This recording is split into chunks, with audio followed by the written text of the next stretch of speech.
ఇంకోటి మా తెలంగాణకు సంబంధించినటువంటి రీజనల్ బోర్డ్ ను కూడా తీసి పడేసిండు, బంద్ చేసేసిండు ఎన్టీ రామారావు.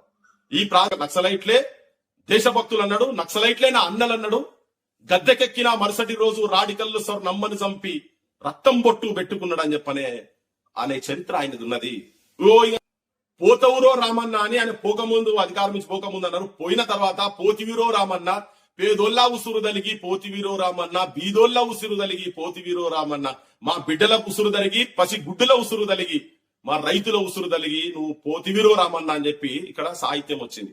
కూలి పెంచుమని అన్నదే పాపం, కుత్కే మీద కత్తి బల్లెం పెడితీవి, దొరల పనులకు బంధు పెడితే ఎవలకు బంధుకు సూటి పెట్టినావని చెప్పని.